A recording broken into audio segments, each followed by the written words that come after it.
A man who dares to waste 1 hour of time has not discovered the value of life. A man's friendships are one of the best measures of his worth. We stopped looking for monsters under our bed and we realized that they were inside us.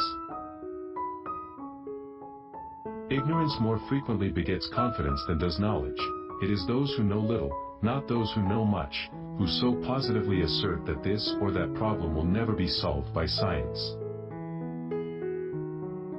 Animals, whom we have made our slaves, we do not like to consider our equal. Man tends to increase at a greater rate than his means of subsistence.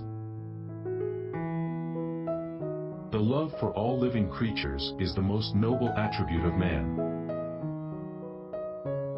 My mind seems to have become a kind of machine for grinding general laws out of large collections of facts. I have tried lately to read Shakespeare, and found it so intolerably dull that it nauseated me. On the ordinary view of each species having been independently created, we gain no scientific explanation. I am not apt to follow blindly the lead of other men. The mystery of the beginning of all things is insoluble by us, and I for one must be content to remain an agnostic. I love fools' experiments. I am always making them. If the misery of the poor be caused not by the laws of nature, but by our institutions, great is our sin. The highest possible stage in moral culture is when we recognize that we ought to control our thoughts.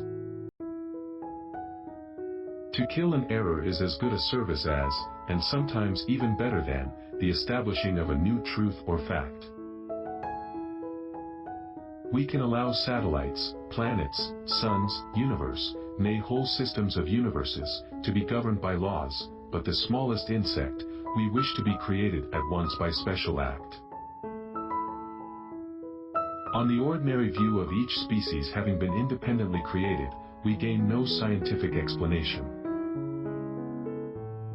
It is not the strongest of the species that survives, not the most intelligent that survives. It is the one that is the most adaptable to change. An American monkey, after getting drunk on brandy, would never touch it again, and thus is much wiser than most men.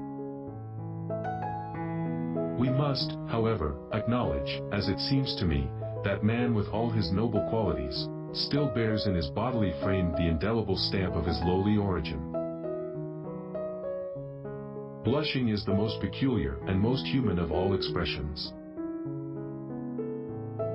Nothing is easier than to admit in words the truth of the universal struggle for life, or more difficult, at least I have found it so, than constantly to bear this conclusion in mind.